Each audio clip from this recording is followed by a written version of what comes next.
Se a pessoa acabou de entrar na empresa e eu dou para ela um PDF, lê isso daqui e responda 3 perguntas, que tipo de estímulo eu tô entregando para aquela pessoa para ela realmente estar conectada com aquilo que a empresa é? Agora imagina a gente tirar essa do passivo e colocar ela para ativamente jogar um jogo e que pode ser que daqui 5 anos ela lembre que ela jogou o jogo e que aconteceu alguma coisa ali e que ela vai falar assim, poxa, tinha o trenzinho lá azul que eu tava jogando que tinha a marca e passei por um caminho errado e isso fez com que eu não ganhasse o jogo. Ela vai lembrar.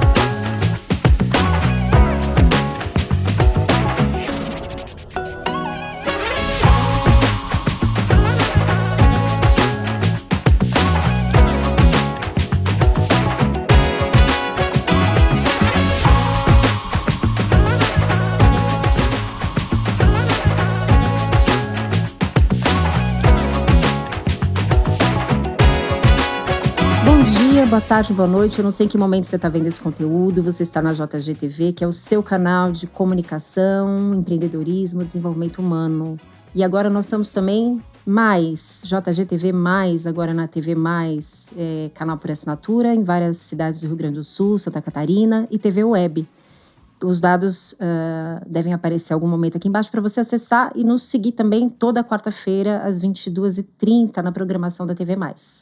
Eu estou aqui hoje com o Eduardo Soley. O Eduardo vai falar um pouquinho sobre como desenvolver criatividade para crescimento pessoal, crescimento profissional. Vai dar todos os caminhos aí das pedras para a gente trabalhar isso como gestor e trabalhar isso como profissional. Acho que vai ser um bate-papo bem criativo. Eduardo, obrigada por ter vindo, obrigada por ter aceitado o convite. Vamos bater um papo legal hoje sobre criatividade? Obrigado você, Jussara. Obrigado à JGTV por esse convite e acredito que a gente vai ter muita coisa boa para falar aqui. Legal. Então vamos começar falando um pouquinho.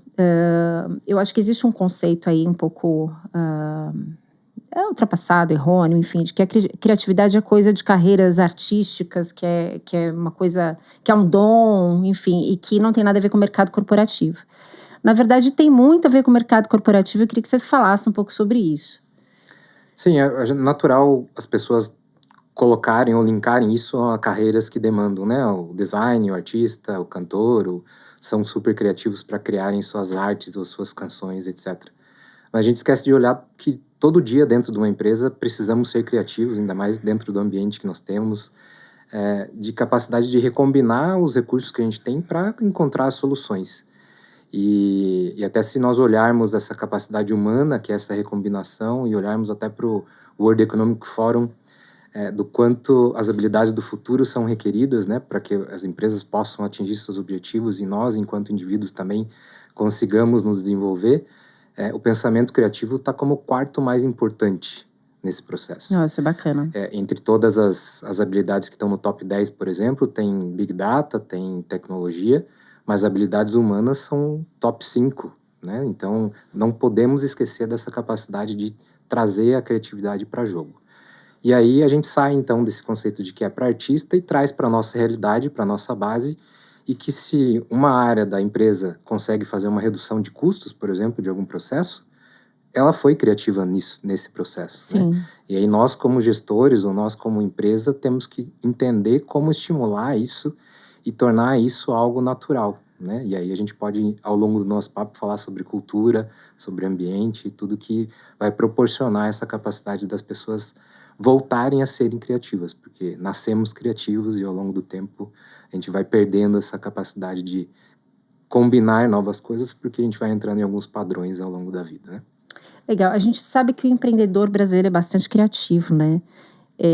No mercado corporativo, de maneira geral, gestores, executivos, enfim, a gente tem essa pegada brasileira também no mercado corporativo brasileiro. Os brasileiros são diferenciados nesse sentido. E reconhecidos fora, inclusive, por isso, né? Muito bacana, legal. Bom, e aí a gente fala um pouco de criatividade, de inovação, né? Enfim, quando a gente está tratando desses temas dentro do mercado corporativo, quais são as demandas que surgem na empresa? Você comentou um pouquinho, né, a questão da solução de problemas, a gestão de recursos, enfim. Mas eu queria dar mais exemplos assim, de que demandas, que problemas a gente resolve nas empresas desenvolvendo a criatividade, né? Onde a criatividade é mais requerida, né? Bom, primeiro que via de regra, as empresas não sabem que precisam de criatividade, né? Não é um diagnóstico que vem pronto para a gente e chega essa demanda assim, preciso treinar a criatividade dos meus colaboradores. As demandas surgem mudando o seu CNPJ, basicamente as mesmas, né? As minhas áreas não se comunicam, estamos com os mesmos problemas há muito tempo, as pessoas estão com alta rotatividade, né? Não estou conseguindo fazer a minha cultura valer dentro da empresa. E tudo isso, se a gente entrar nas camadas de causa raiz do que está acontecendo, via de regra vai passar por algum caminho de habilidade humana e vai encostar na capacidade de sermos criativos na solução desses problemas. E aí tem inúmeros frameworks ou metodologias que a gente pode trazer para que isso seja facilitado dentro da empresa. Mas basicamente, né, eu sou sócio da Cuba Experience e a gente leva para as empresas os treinamentos corporativos com o Game-Based Learning, que nada mais é plugar o jogo, a gamificação, como forma de levar um conteúdo que naturalmente seria feito numa exposição, numa palestra, ou eventualmente até num PDF que é entregue para o colaborador, e fazer com que o colaborador, sem perceber que está passando por um treinamento, ele esquece totalmente que é um treinamento aquilo ali, ele viva, construa em cima daquilo ali, ele construa o conhecimento, e isso facilite muito a adesão ao treinamento e a sustentabilidade desse conhecimento ao longo do tempo. Legal. Bom, e aí a gente chega num ponto que todas as pessoas são aptas a desenvolver criatividade. Quer dizer, no comecinho aqui da entrevista eu comecei falando criatividade é dom, não é? Enfim, é dom ou não? Ou a gente pode exercitar isso, a gente consegue... Porque inteligência emocional a gente consegue, né? Acho que isso tem a ver um pouco com a neuroplasticidade do cérebro. Eu queria que você falasse um pouquinho sobre isso. E quanto tempo a gente precisa para transformar alguém que é extremamente quadradinho, né, nas soluções que apresenta numa empresa, enfim, que não consegue sair de um roteiro, para uma coisa diferente, para uma pessoa que caminha com as próprias pernas, vende suas próprias soluções? Como é que funciona isso? Bom, nós temos várias possibilidades aí dentro desse caminho, até nas formações de hábito, né? Temos aí as máximas de 21 dias para criar hábitos, etc. A gente sabe que essas receitas de bolo não são bem assim, né? Claro que existem hábitos mais simples que podem ser com 21 dias você consiga atingir, mas tem hábitos que vão durar mais de 120, 130 ou mais dias para que a gente consiga construir esse caminho de hábito ali. Nas minhas palestras dentro das empresas, eu costumo dizer que o superpoder que nós não sabemos que temos é justamente a neuroplasticidade, né? Essa capacidade que o cérebro tem de rearranjar a organização cerebral de uma maneira física mesmo, as conexões entre os neurônios, e assim criar novos caminhos, né? Somar todos os repertórios que você já teve ao longo da vida e recombinar isso para encontrar outras soluções e novas soluções para aquilo que já existe ali. Então a criatividade, sem dúvida, é muito possível desse desenvolvimento, ela é treinável e é justamente através da neuroplasticidade que isso acontece, né? Se expor essas novas ideias, se expor as coisas novas, criar cada vez mais repertório, facilita o caminho da criatividade dentro do cérebro, né? E aí a gente fala de humanidade, a gente fala de empatia, a gente fala de feedbacks, até chegar ao ponto que a criatividade está em sua condição máxima para aparecer, né? Se a gente olhar em ambientes corporativos que, como você citou aí, de pessoas que estão super quadradinhas ali, não conseguem sair daquilo, se a gente olhar para a empresa, muito provavelmente a empresa preza por isso, né? Operacionalmente ela está prezando ou recompensando esse tipo de atitude. A partir do momento que a empresa ou o gestor da área olhar para aquele momento como criar alguns buffers, que a pessoa pode dar aquela riscadinha, né? Pode pensar um pouquinho diferente e não vai ser punida para isso, com certeza isso vai ser facilitado e proporcionado com que a equipe passe a ser cada vez mais criativa e entenda que aquilo ali é bom e não ruim, né? Sem uma punição. É uma questão também de segurança psicológica, né? Para poder errar, mudar a rota rapidinho, ter essa Exato. liberdade, né? Se a gente pune isso, a gente vai criar mecanismos de defesa dentro das pessoas, né? Então, automaticamente, a hora que eu estimulo essa punição por algo diferente, que pode ser que dê errado, é natural que dê errado, mas é justamente nesse erro que está o aprendizado. E aí vem o aprendizado e a gente consegue fazer coisas novas.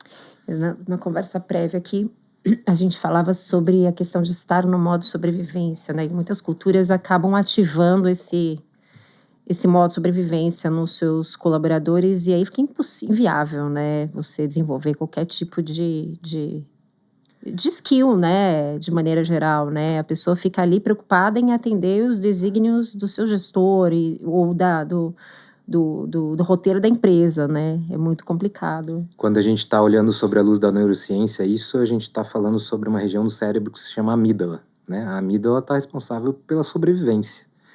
E, dada a metáfora, é mais ou menos isso, de queremos sobreviver dentro do trabalho que a gente está, né? Então eu vou fazer aquilo que eu estou sendo mandado fazer ou algo nesse sentido. Não vou dar esse passinho para fora para ver se dá certo. Então é a amígdala que está comandando. A partir do momento que eu crio essa segurança psicológica, eu crio ambientes seguros para que eu consiga fazer esse teste. Vamos ver o que acontece eu ir por um outro caminho, tentar uma coisa diferente. O ganho pode ser absurdo, né? Mas enquanto a amígdala estiver comandando essas ações, eu não tenho espaço para o córtex pré-frontal ser criativo e trazer novas soluções dentro da empresa. Isso não serve só dentro da empresa, né? Serve para o dia a dia também, para as relações que nós temos e como desenvolvimento pessoal. Legal. E não é uma questão geracional também, né, Eduardo?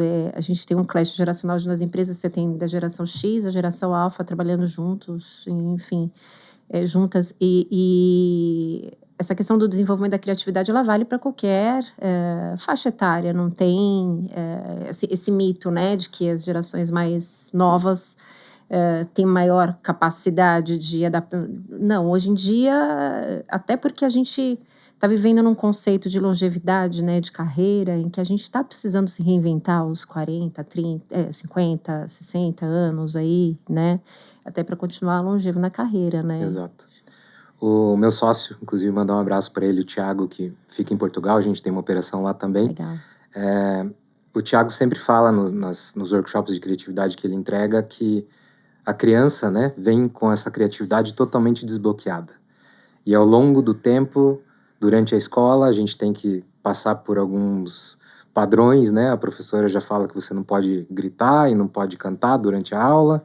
A hora que você entra ali no período de faculdade, você também tem que entrar em alguns padrões que não são mais aceitos quando você era criança.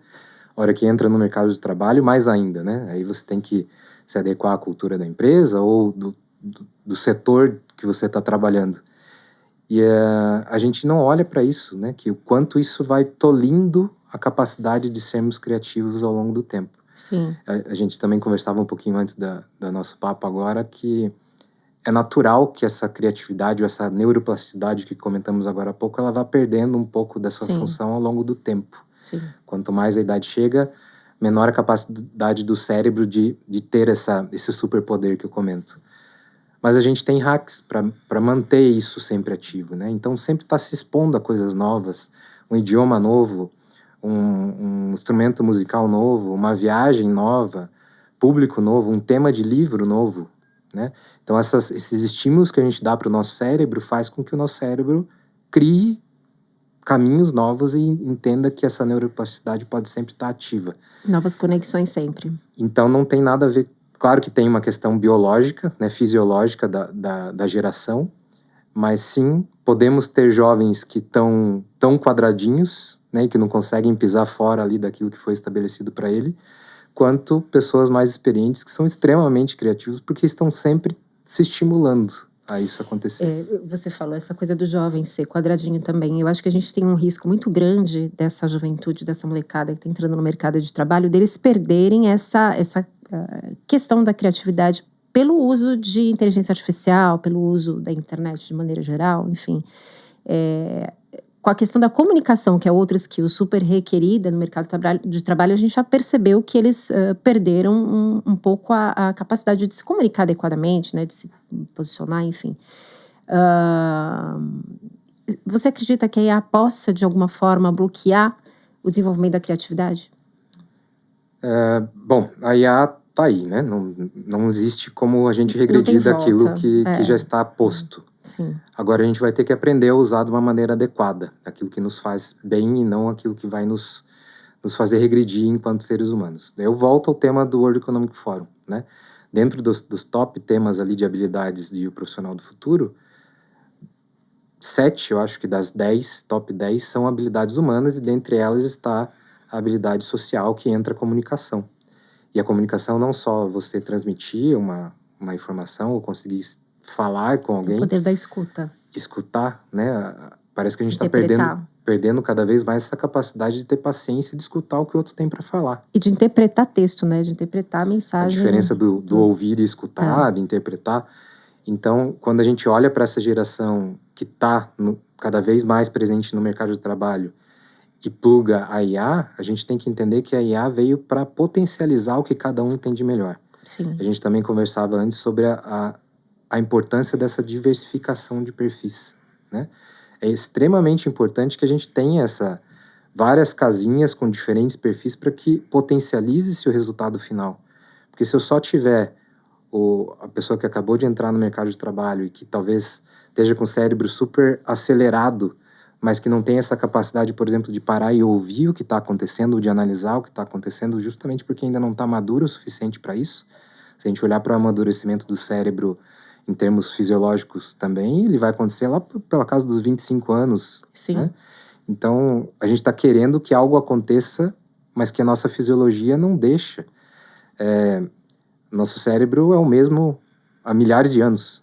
A gente está tentando rodar um software novo num hardware de milhares de anos. Né? Então, a gente está encaixando cada vez software novo em um hardware que é o mesmo. Que é limitado, né? Então, voltando para o tema da IA, e plugo aí a história da criatividade. A gente só vai conseguir utilizar a IA da maneira correta enquanto a gente for mais humanos. E sendo mais humanos, a humanidade é criativa. Para se manter viva até hoje, teve que usar a criatividade para recombinar todos os recursos que tinham para a gente ser o que a gente é hoje, ou chegar na tecnologia que tem hoje, ou você que está nos ouvindo aí hoje está ouvindo um podcast no conforto da tua casa. Às vezes a gente esquece de ver isso, né? A gente não precisa nem levantar mais da poltrona para ir mudar o canal. Isso é uma recombinação de fatores que alguém teve a criatividade de falar, bom, e se eu usar isso aqui, aquilo ali e tal, agora eu tenho um controle remoto. E tenho internet e agora eu tenho a IA. O que eu vou fazer com isso? É justamente usar com sabedoria e ter a capacidade de olhar com um olhar crítico, com inteligência emocional, todas essas habilidades que nós estamos falando, de como criar os inputs certos para a gente ter os melhores outputs e assim evoluir enquanto profissionais e indivíduos. Legal. Antes da gente continuar, eu quero deixar um recadinho para vocês. Se você está gostando do nosso papo, curte, compartilha, comenta. É super bacana essa interação com vocês. Coloca aí embaixo na descrição o que você está achando dessa conversa. Se você está se sentindo criativo ou não pelo que você está ouvindo aqui desse papo. Se você está estimulado a trabalhar no seu desenvolvimento pessoal e profissional, a desenvolver mais criatividade, conversa aqui com a gente nos comentários. E eu queria saber agora que tipo de bloqueio você encontra com mais frequência quando você começa a fazer esse trabalho, os bloqueios de criatividade da galera. Como é que é isso? Vejo 3 principais ali quando a gente entra numa empresa, né? O primeiro é aquilo que a gente falou, que o erro não é aceito, né? Por mais que cada vez mais a gente ouve o discurso que errar e aprender rápido deve ser a forma como a gente trabalha. Isso é um bloqueio pessoal ou um bloqueio externo? Como que você vê mais isso? De ambos. De ambos, porque são muito comuns os dois. A empresa pode trazer essa visão de que queremos evoluir e inovar, mas não recompensa o erro criativo, né, da pessoa que está tentando ser criativa. É um ciclo que se retroalimenta, né? É ambiente, né? Se o ambiente não está favorecendo para que isso aconteça, e aí automaticamente a pessoa para de ser criativa. Vai desenvolvendo uma insegurança. Bloqueia a criatividade dela, porque ela sabe que se ela pisar fora, vai vir algum tipo de punição, né? E a gente pode até conectar isso já em relação à cultura da empresa. O outro é a gente entender a capacidade que a gente tem de somar esses repertórios, né?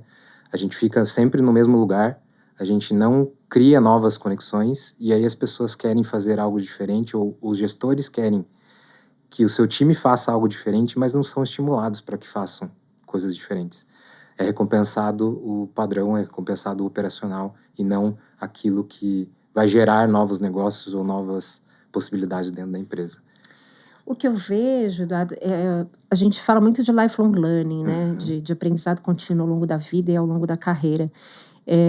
Mas eu vejo também que muitas empresas estão desconectadas dessa realidade, né? Porque é muito complicado, por exemplo, óbvio que a gente tem que ter uma busca, né, pelo aprendizado, cursos fora da empresa, formações, MBAs, etc. Eu acho que isso é sempre interessante. Mas fica muito complicado também a gente saber para qual caminho a gente vai sem saber direito o que a empresa espera da gente em termos de evolução e de aprendizado, né? Então, acho que muitas empresas acabam pecando nisso, né? De não ter essa clareza e não oferecer essa estrutura para aquilo que elas querem, que é o lifelong learning, né? Porque elas esperam que o funcionário, que o colaborador tenha essa curva de aprendizado, às vezes até exponencial, né? Eles querem uma coisa exponencial e não oferecem nada para que aquilo chegue naquele patamar, né? Para mim é muito nítido, sabe, Jussara? A empresa que não entendeu que o jogo é dela dar condições para que a pessoa que trabalha dentro da empresa dela se desenvolva, vai perder espaço de mercado. Não tem como esse jogo acontecer, sendo que a empresa não entendeu isso ainda. Se ela ainda está indo lá na universidade, que a pessoa acabou de sair do curso técnico e contratando, e achando que isso vai ser o suficiente, acabou ali, ou no máximo ela vai pagar uma pós-graduação, como acontecia alguns anos atrás, né? No teu plano de carreira, você atingiu X posição, você vai ganhar um benefício de pagarmos uma pós-graduação para você. Eu vejo muita empresa comprando trilhas genéricas, né, de treinamento, né, umas trilhas assim e uma coisa total desconectada da realidade da empresa. Desconectada e assim, conteudista, né? Não é uma coisa de experiência, de desenvolvimento ali, como tua empresa trabalha, né? Exato. Que são dinâmicas ali, né? Que a gente... É exatamente o fluxo que a gente vai contrário. Né? O que a gente faz dentro da Cuba Experience? A empresa vai chegar e normalmente é o que eu comentei antes. Muda o CNPJ e as demandas são as mesmas. São parecidas. Mas existe uma particularidade daquela empresa. Quem são as pessoas? Qual é a cultura da empresa? Qual que é o momento que a empresa está? Qual é o estado de hoje e o que a empresa quer se tornar? E tudo isso a gente leva em consideração na hora que vai fazer esse diagnóstico e a nossa intervenção enquanto treinamento, né? Sim, a gente tem um core business de levar o game-based learning e a gamificação para dentro da empresa. E aí você imagina assim, poxa, mas eu vou levar um dos jogos que a gente tem jogos que a gente diz que são de prateleiras, mas eles são super customizáveis para a cultura da empresa, porque a gente faz um workshop pós-jogo para linkar tudo que aconteceu ali com o que a empresa quer, né? E tem jogos que a gente desenvolve do zero para falar sobre qualquer tema. A gente já foi, por exemplo, falar sobre remédio para transplante de medula óssea, através de um jogo de tabuleiro, e que a equipe comercial ia passar a aplicar na sua nova atuação em campo. Então, você imagina que uma alta liderança de uma empresa vai jogar um dos jogos que a gente tem de prateleira é um jogo de apocalipse zumbi. Assim, Nossa. Não tem absolutamente nada a ver, ou não vai ter adesão, né, do grupo para jogar um jogo como esse. Primeiro que a gente joga desde os primórdios, né? O join, o fun ali da gente se divertir enquanto esse processo acontece. É sempre nessa base lúdica, né? Faz parte. Só que a gente faz isso de uma maneira que gere as conexões que a empresa quer, que ela precisa, com propósito.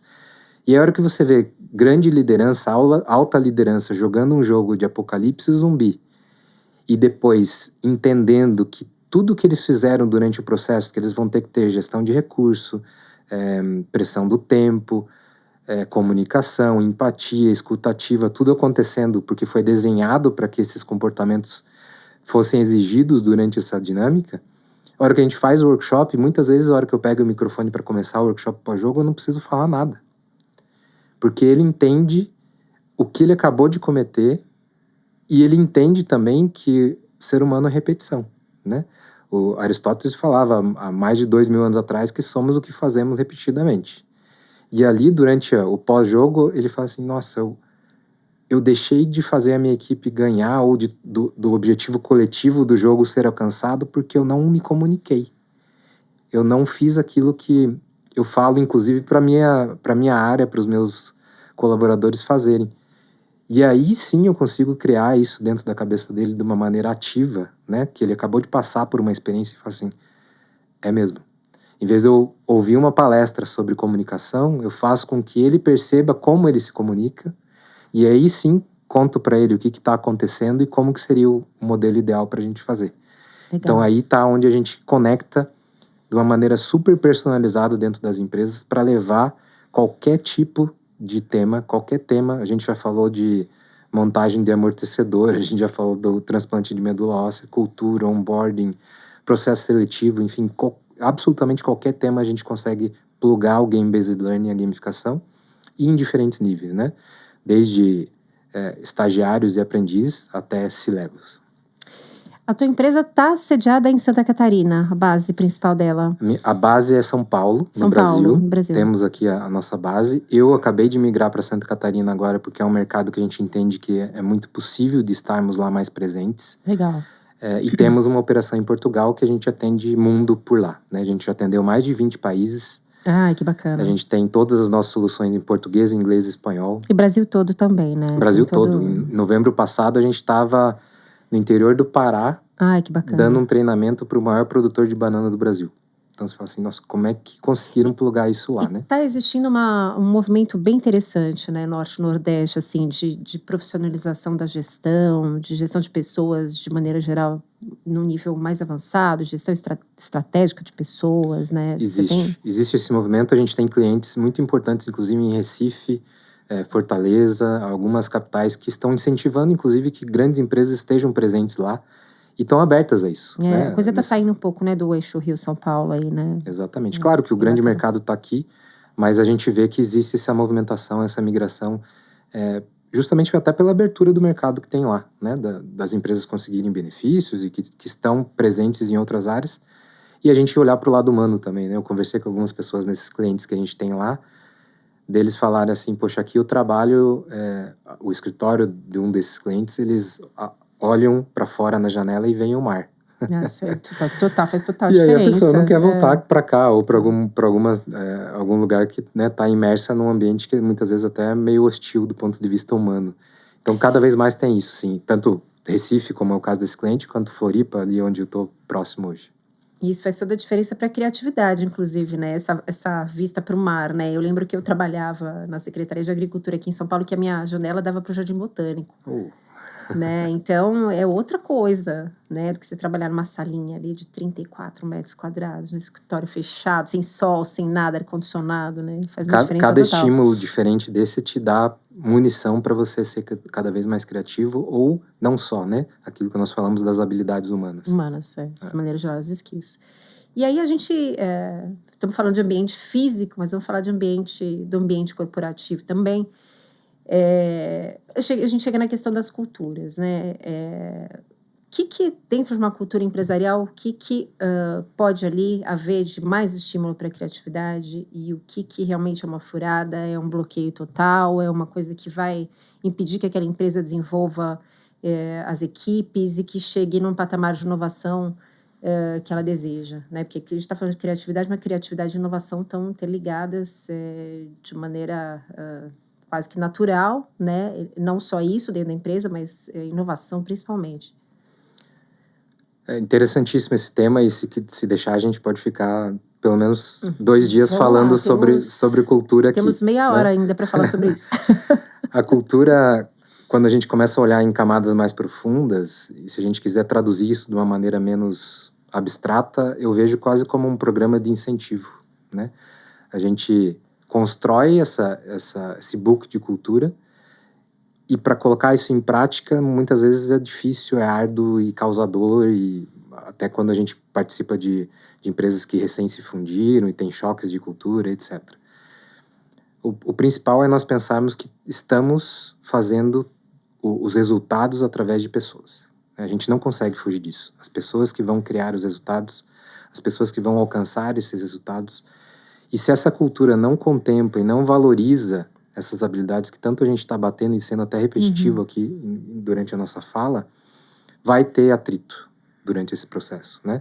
Se a cultura está simplesmente olhando para o resultado, para o número por si só, custe o que custar, é natural que eu vá ter, ainda mais nos tempos atuais, né? Aí eu, de novo, plugo a neurociência e saúde mental, que tanto se fala, agora com a NR1 em vigor, Sim, em sim. desenvolvimento. As pessoas não estão conseguindo mais atingir aquilo que se esperava, que a empresa esperava.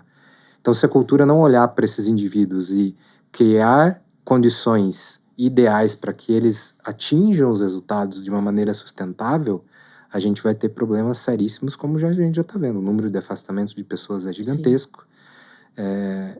E ainda eu vejo cada vez menos, mas ainda gestores olhando para isso como sendo um tema não relevante, né? Mas algumas empresas que a gente tem trabalhado, inclusive, têm pedido para nós um remap de cultura. Porque aquilo que direcionava eles para o sucesso que eles tiveram não necessariamente vai levar eles a continuar para o sucesso que eles vão ter no futuro, né? Precisa de um reajuste. Claro que as bases da cultura, o DNA da empresa não vai ser alterado. Sim. E nem deve ser alterado. Mas pode até ser que sim, né? Você vai ter que matar o teu negócio para criar um novo e que seja sustentável através da cultura que você tem ali. É um processo lento, né? A gente sabe que as culturas corporativas, elas levam 5 a 10 anos para se consolidar, né? Mas se não começar agora também, a empresa não sobrevive, Fecha né? os olhos para isso, a empresa vai morrer.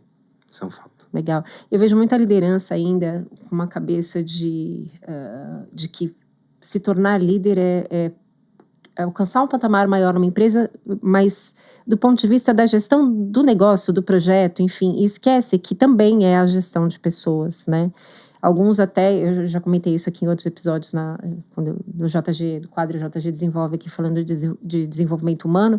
Já até comentei aqui várias vezes que tem líder que vive muito no operacional ou na gestão do projeto, do negócio em si, e quando chega na hora de lidar com gente, fala assim, gente, mas se eu for fazer isso, que horas que eu vou trabalhar?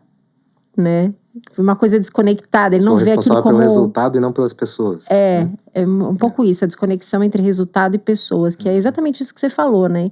Enquanto a gente não souber que as pessoas são o centro de uma empresa, e isso é uma coisa bonita no papel, na missão, visão, valores, na cultura desenhada da empresa ali na parede, né? Principalmente quando você fala de marca empregadora, das empresas aí querendo promover a sua marca empregadora, é muito bonito no papel, mas as empresas muitas vezes não conseguem implementar, né? Enquanto você não aprender que aquilo é o centro de fato, realmente não vai para frente. E tem esse lado, Jussara, muito, muito legal que eu tenho visto, né? De justamente essa migração deles entenderem esse processo, né? A gente está num projeto bastante, posso até dizer bonito, com um dos nossos clientes, que a demanda foi justamente treinar esses líderes, gerentes, fazendo uma trilha de 9 meses, totalmente gamificada, então vai ser com a nossa metodologia, que ela vai estar encapsulada numa gamificação, numa plataforma, e os encontros com o Game-Based Learning. Nos encontros vão ter jogos, e que esses jogos vão tocar essas habilidades que eles precisam desenvolver nesses gerentes. São gerentes nível Brasil, e eles entendem que tecnicamente esses gerentes são muito bons, mas não têm habilidade humana para gerenciar as pessoas que eles têm que ter, né? Esses analistas que eles vão gerenciar.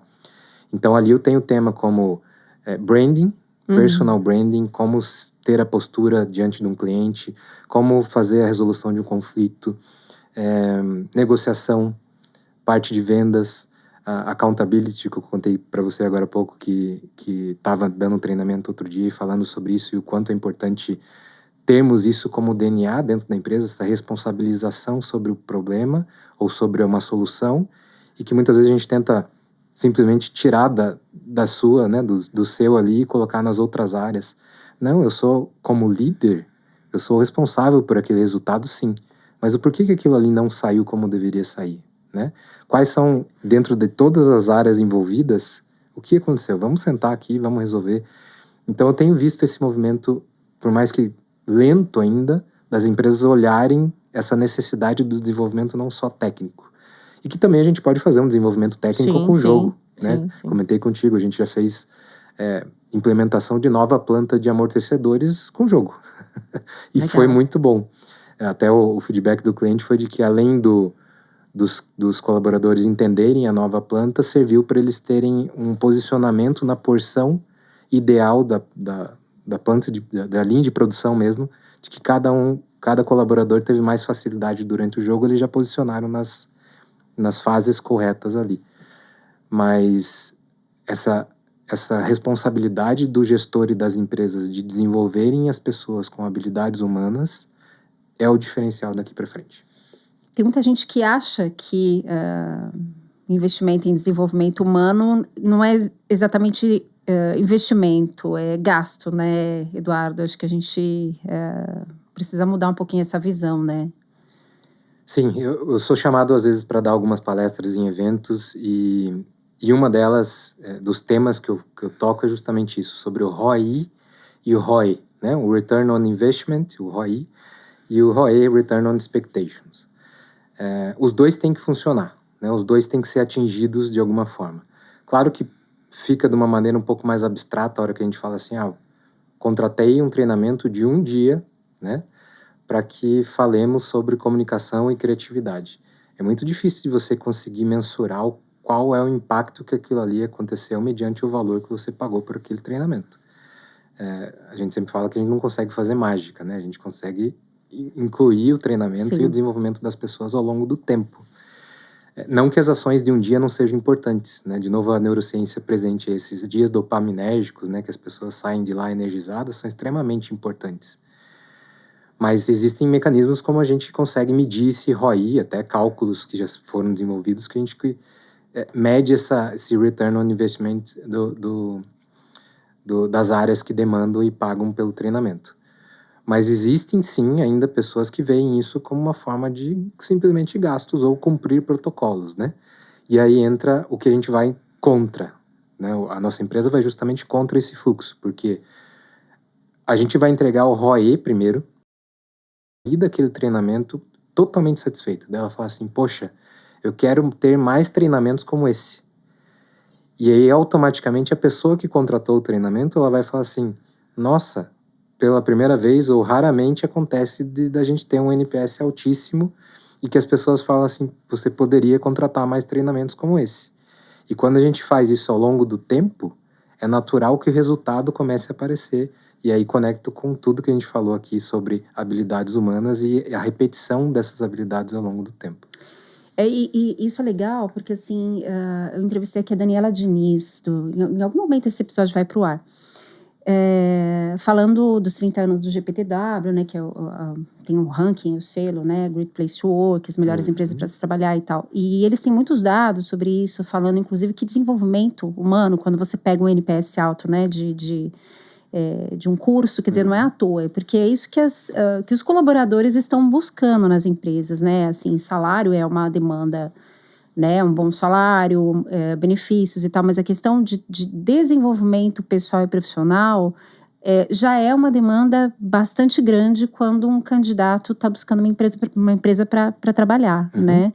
Então, isso já tem dados, enfim. Então, é super interessante também pensar, enquanto marca empregadora, né? Enquanto empresa, de que isso é uma demanda, enfim. E para reter talentos é necessário você investir em desenvolvimento pessoal e profissional em algum momento, né, ter uma trilha, né, ali para oferecer para os colaboradores. Isso é bem bacana o que você está trazendo. E vou te dizer que às vezes a gente fica olhando somente para a parte do treinamento, que é extremamente importante, a gente tem que colocar energia ali, mas isso começa desde lá do processo seletivo. Sim, né? sim. Nós temos soluções gamificadas para etapas do Para processo onboarding, por exemplo. Inclusive no processo seletivo, enquanto o candidato ainda está sendo selecionado, ele joga um jogo nosso e aí substitui as dinâmicas de processo seletivo, que todo mundo parece que já entendeu o que tem que ser, né? Qual o personagem que ele tem que ser ali para passar no processo seletivo.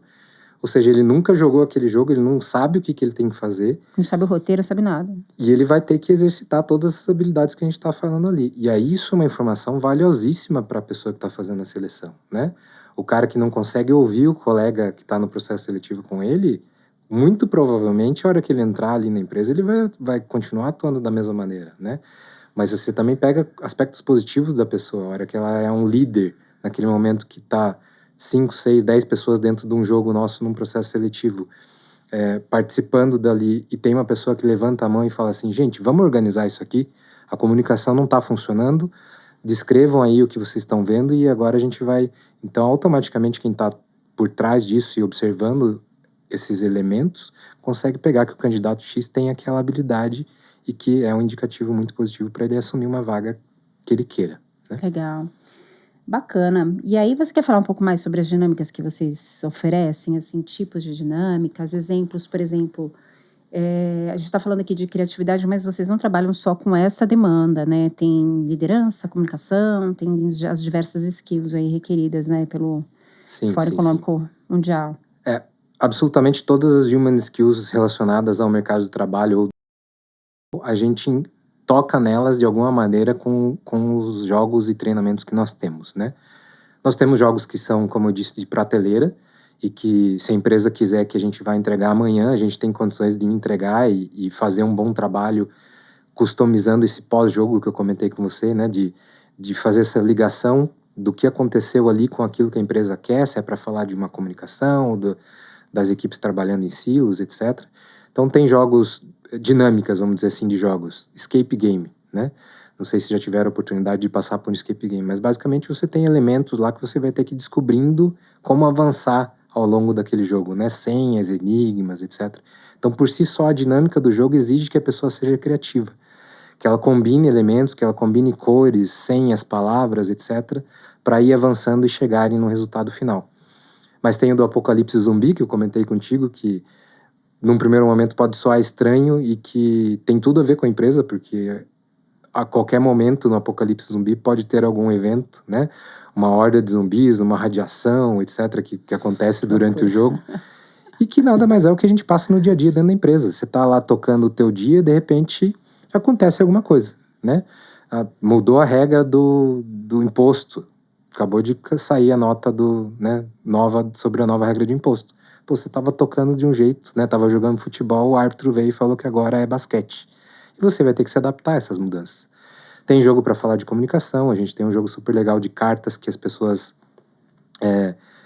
têm que assumir papéis de oradores. Então, tem inúmeros oradores famosos, Silvio Santos, Hebe Camargo, pessoas famosas, mas também tem o bibliotecário da faculdade, e que ele tem as características dele para se comunicar, e que a pessoa então vai começar a aumentar o repertório dela para se adequar tanto a como ele tem que se comunicar, quanto ao público que ele vai ter que se conectar, né? Certo. Tem jogo para falar de accountability, tem jogo para falar sobre qualquer tema que queira. Mas não só esses de prateleira, né? A gente tem jogos customizados sobre demanda e que a gente pode fazer do zero. Um último agora que a gente fez foi para uma grande empresa de logística, e que o onboarding dela vai ser um jogo de tabuleiro, da área de ferrovias. Então, fizemos em série, inclusive com impressão 3D, os vagõezinhos que legal. do tabuleiro tem a marca do cliente. Então, assim, quem olha fala assim, poxa, vocês compraram isso aqui em alguma loja, né? Não, a qualidade do material é importantíssima para nós, mas não só. A mensagem que é transmitida ali, né? Se a pessoa acabou de entrar na empresa e eu dou para ela um PDF, lê isso daqui e responda 3 perguntas, que tipo de estímulo eu estou entregando para aquela pessoa para ela realmente estar conectada com aquilo que a empresa é? Nenhum. Agora imagina a gente tirar essa do passivo e colocar ela para ativamente jogar um jogo, e que pode ser que daqui 5 anos ela lembre que ela jogou o jogo e que aconteceu alguma coisa ali, e que ela vai falar assim, poxa, tinha o trenzinho lá azul que eu estava jogando, que tinha a marca, e passei por um caminho errado, e isso fez com que eu não ganhasse o jogo. Ela vai lembrar. Legal, bacana. E a gente tem uma questão também de dar exemplos, né, para o público que está assistindo, para a nossa audiência, o público que está assistindo a gente. Por meio da criatividade, né, e aí vamos falar um pouco já tudo estabelecido, jogando os jogos das suas dinâmicas e tal, criatividade estabelecida. Que tipo de solução, que tipo de... vamos dar exemplos, né, de onde essa habilidade é mais requerida, assim.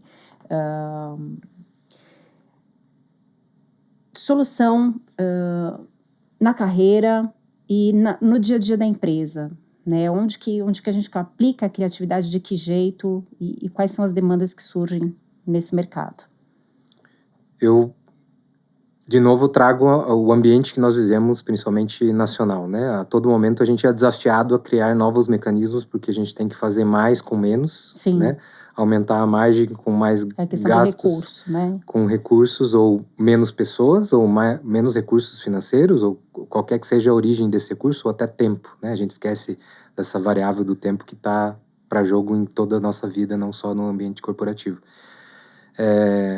Mas aí entra muito da gente criar esses rituais, né, dessa facilitação de que as pessoas consigam ser criativas em todos os momentos. E se torna um processo natural. Eu comentava com você antes do nosso papo também sobre a capacidade da neuroplasticidade e das conexões entre os neurônios de uma nova atividade versus uma atividade que já está estabelecida, né? Você pôs aí que, por exemplo, já estabelecemos a criatividade dentro desse ambiente. Só para vocês terem uma noção da capacidade de conexão entre os neurônios, entre uma ação nova que você vai fazer, esse impulso elétrico viaja em termos de 2 metros por segundo. Pode parecer um pouco técnico, mas eu quero só que vocês vejam a diferença que é quando a gente tem esse hábito ou essa habilidade estabelecida. Então, é meio que a gente estivesse dirigindo numa estrada esburacada e que não adianta a gente forçar, que não vai conseguir ser mais rápido do que aquilo ali, ou mais eficiente.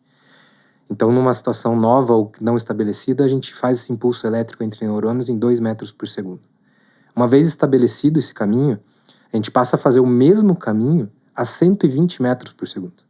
Então, tem um delta de 60 vezes. Eu tenho 60 vezes mais capacidade de criar aquilo ali mais rápido, mais eficiente. Agora, você imagina isso aqui sendo uma rede dentro da empresa, né? Que esses ambientes acontecem e que os gestores e as próprias empresas conectadas com a cultura, com os ambientes dentro da empresa, falem, agora é o momento da gente ser criativo. Não tenham medo de errar, né? E o jogo, de novo, naquilo que a gente leva para as empresas, é justamente isso que ele faz. Porque no jogo a pessoa não está nem aí se ela vai errar ou não. Claro que tem as mais competitivas que se cobram muito, que não querem errar durante o jogo, né? Mas ela sabe que se ela errar é um jogo. E se a gente... Essa, inclusive, é uma frase do sócio lá que mora em Portugal. Para ele, a vida é um jogo. Se a gente levar a vida como um jogo, né? Cada missão que eu tenho, cada resultado, objetivo dentro da empresa, KPI que eu tenho, uma missão que eu tenho que cumprir. Será que eu não consigo deixar isso um pouco mais leve e facilitar que essas novas conexões, ou essa combinação de elementos aconteçam? Esse é o nosso desafio dentro das empresas. Isso, na verdade, acaba sendo uma dinâmica que está sendo estabelecida, de fato, né, em tudo. Né, na internet das coisas, quase tudo é gamificado. E a gente né? não percebe. A gente não percebe. Eu, por exemplo, comecei a... Só dando um exemplo muito pessoal, gente. Eu comecei a usar um aplicativo de dieta. Né? E aí você tira foto do seu alimento e vem ali as calorias que você come no dia. E aquilo ali vira uma espécie de competição sua consigo mesma, para você todo dia ver os números ali, baixar as calorias. E aí vem o estímulo, né? Parabéns, você conseguiu sua meta, você não sei o que. Você tem metas, você tem estímulo, você tem, né? Então, tudo é uma dinâmica gamificada, total, né? Total. E isso tá nas pequenas coisas, não só tecnologicamente falando, mas tudo que você faz hoje tem algum tipo de... Tem nos inúmeros exemplos, né? Não sei se vocês já perceberam, mas o LinkedIn agora tem joguinhos lá dentro. Sim, tem. O LinkedIn tem joguinho, o Uber, sim, né? Airbnb, todas tem algum tipo de estímulo. Eu vou te dar um exemplo também pessoal, já que você trouxe um seu. A minha mãe tem 67 anos e está aprendendo a falar espanhol com o Duolingo. O Duolingo é fantástico. E o que o Duolingo faz? Estímulo gamificado. Total. Do mais simples. Total. Não tem nada elaborado como a gente leva para as empresas. É só um joguinho que você vai ter ranking. E se você deixar de fazer aquilo que ela está te propondo, você vai perder ranking. Né? A professorinha lá fica brava com você, não sei o que e tal. E não interessa muito... Claro, né, que se a gente conseguir plugar o propósito, é o que a gente leva dentro das empresas, mas por que o Duolingo funciona? Porque o ser humano é isso, né? Ele tem sentimentos... Nós temos um frame que a gente utiliza nas metodologias nossas que chama octálises. Não sei se você já ouviu falar sobre isso. Não. A octálises foi desenvolvida pelo Yu Kai-Shou, que é um cientista comportamental, sobre o olhar da gamificação. E eles são, então, 8 core drives de motivação do ser humano, que tem coisas intrínsecas e extrínsecas, positivas e negativas. E o que a gente faz, então, dentro da empresa? Quando a gente faz o diagnóstico das pessoas que a gente vai treinar, a gente entende quem é esse público, joga dentro da Octalysis, e não adianta, por exemplo, se eu entendo que é um público que não é competitivo, eu querer colocar coisas competitivas. Não vai funcionar. Uma das coisas que a gente ouve, inclusive, de empresas que a gente vai atender é que a gente já plugou uma gamificação aqui ou contratou uma plataforma gamificada e foi um fracasso. Foi um fracasso porque você contratou uma receita de bolo. A tua empresa não é qualquer uma. A tua empresa tem a sua cultura, as suas pessoas, a sua particularidade. E aí você contrata um sistema genérico Sim. e paga muito caro por isso, porque normalmente cobra-se muito para ter algo gamificado nesse sentido, e não funciona. Daí vem aquela frustração de que gamificação não funciona para o meu negócio. Não funciona porque você não olhou para o seu negócio para aí sim ter uma gamificação que funcione para o seu negócio. Tem gente que não vai gostar do Duolingo, que é o que a gente está falando, Sim. porque não está nem aí para o ranking. Mas essa mesma pessoa, pode ser que o estímulo dela seja social. É cooperação, né? Vai na base da Cooperação. cooperação. Quero estar junto com outras pessoas. Ou não, né? Dos diagnósticos que a gente faz, não é nem social e nem ranking. É descobrir coisas novas. Então eu tenho que colocar os estímulos para que toda vez tenha uma coisa nova para que ela descubra. Ou é conquista, né? Tem joguinhos aí de conquista de território, etc. Então a gente tem como entender o público e estimular da maneira correta para que a gente chegue no resultado desejado, né? E de uma maneira muito mais sustentável. A gente tem um estudo que a gente fez também em uma das nossas entregas, que a gente entregou uma trilha de desenvolvimento para a empresa. Foram 3 meses falando da cultura. Eles também tinham feito um remap de cultura. E tinham já tentado com metodologia tradicional, de ter uma trilha lá gravada e para as pessoas assistirem e responderem perguntas. Menos de 30% concluíram essa trilha. No que a gente fez, quase 80% das pessoas concluíram. Por quê? A gente é mágico ou alguma coisa assim? Não, porque a gente entendeu o que estimulava cada um do público dentro da empresa. Então, eu queria ter esse espaço para desmistificar um pouquinho isso sobre a gamificação ou o jogo, que o jogo sim tem um lado lúdico, e é importante que tenha, porque nós nos conectamos com esse lado lúdico desde a nossa infância, mas ele tem que ter propósito, ele tem que ter o porquê daquilo está acontecendo e que as habilidades que a gente vai desenvolver estejam conectadas com a empresa.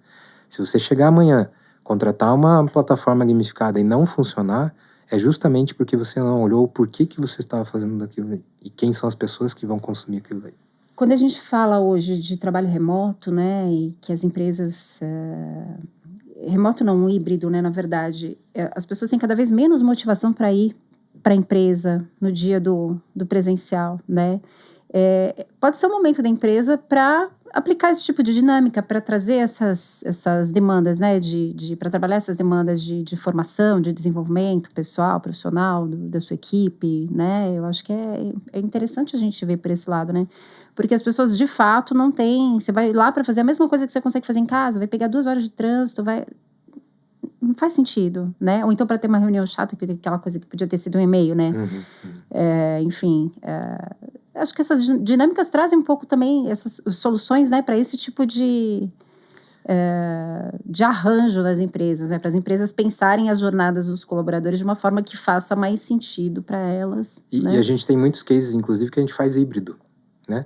Dos treinamentos presencialmente para quem está lá no escritório no dia, e a mesma experiência. Óbvio que o mecanismo é outro, né? Um jogo enquanto quem está remoto vai jogar o jogo online e quem está presencial vai jogar o jogo presencial. A gente tem essa dualidade, essa possibilidade, mas no fim as habilidades vão ser as mesmas que a gente vai tocar ali. Mas esse ponto que você traz, a gente também consegue gamificar isso de alguma maneira, né? Sim. Por que ela vai para lá? Numa dessa é a questão social que está em jogo, né? A pessoa vai lá porque ela vai estar com as pessoas que ela se sente bem em estar, por mais que tenha essa questão do trânsito, etc. Mas a gente consegue compor isso de uma outra maneira e trazer uma leveza maior para esse ambiente de trabalho. Legal, bacana. Eduardo, para a gente fechar nosso papo, que transformação você vê com frequência nas pessoas que passam pelos treinamentos da Cubo, por treinamentos gamificados? Só para a gente dar um resumo, assim, óbvio que a gente está falando aqui de criatividade, mas de uma maneira geral, com que consistência, né, você identifica ali algumas coisas que são transformadas nesses indivíduos que passam por esses treinamentos?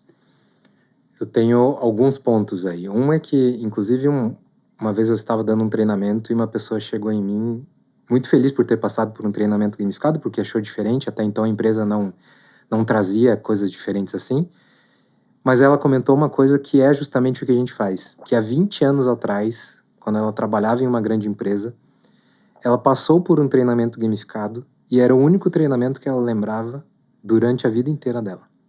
Imagina uma pessoa que tem seus 20 e tantos anos de carreira e trazer para mim que ela lembra só de um treinamento ao longo desses 20 anos, porque esse treinamento foi gamificado, e imagino o quanto de estudo tinha numa gamificação há 20 anos atrás versus o que a gente leva hoje, né? Por si só, esse depoimento desse colaborador que veio para mim, eu já consigo fazer uma defesa dessa tese, dessa metodologia para muitas coisas, né? Mas o que a gente vê é justamente essa visão de que eu tiro as pessoas do passivo de receberem, né, o treinamento informativo, de ter lá um palestrante, ou um PDF, ou uma apresentação, ou uma trilha que ele vai ter que assistir e responder perguntas, que passivamente ele está recebendo aquilo ali. Claro que ela vai ter que assistir, mas é alguém falando e é a pessoa ouvindo, e a gente sabe que a retenção disso é 10% para menos, para ativamente eles construírem esse conhecimento. E aí, quando isso é repetido ao longo do ano, a gente vê melhoria em todas as áreas da empresa e não só no resultado final, né? Vão passar a entregar mais porque estão se desenvolvendo mais como seres humanos. Comunicam melhor, têm mais criatividade na resolução de problema, a escuta ativa está mais presente, fazem uma gestão de recurso mais eficiente. Então, isso passa a ser muito mais visível na hora que a gente vê os resultados acontecendo. A gente tem uma defesa muito grande de que isso seja continuado, né? E a gente fica muito feliz porque o índice de recompra dos nossos treinamentos é bastante alto. Muitas vezes tem um preconceito de falar assim, joguinho, né? Balela, não vou querer contratar algo dessa maneira. Mas depois que passa pela experiência, vê assim, encontrei um caminho que eu vou fazer com que meus colaboradores se conectem e queiram passar por mais treinamentos para que esse resultado aconteça ali na frente. Então é esse o caminho que a gente traz, é essa a proposta que a gente traz para o mercado. E fico muito feliz que, de fato, temos empresas gigantescas, mas não só, né? Eu te dei um exemplo que a gente estava, em novembro passado, no interior do Pará, dando um treinamento para uma empresa produtora de banana. Então não precisa ser, né, um corp, né, aquele ambiente tradicional corporativo. A gente pode estar em qualquer ambiente, mas que vai fazer com que as pessoas evoluam, queiram estar ali naquele treinamento, presentes, num propósito de evoluir enquanto indivíduos, pessoalmente, e entregando melhores resultados nas empresas. Muito legal. Eduardo, muito obrigada pela sua presença aqui na JGTV. Agradeço muito a sua presença, o teu tempo. E obrigada para você também que ficou com a gente até o final. Espero te ver mais vezes por aqui. Fica o convite para o pessoal que tiver curiosidade sobre a Cuba Experience, entra nas nossas redes. Nós temos alguns testes interessantes de perfil, como se fosse um DISC. Legal. A gente tem teste, a gente chama de teste de Bartle. A pessoa entra, responde algumas perguntas e vai entender que tipo de jogador ela é. Se ela é mais competidor, se ela é mais socializador, etc. Então, vai estar disponível para vocês que entrarem por aí. Não sei se você consegue depois colocar um link. Vamos colocar, com certeza. Vamos deixar aqui na descrição, aqui embaixo. Para as pessoas entrarem e descobrirem que tipo de jogadores. A gente usa isso aí até para o diagnóstico das empresas. Legal. Obrigada, gente. Obrigada, Eduardo.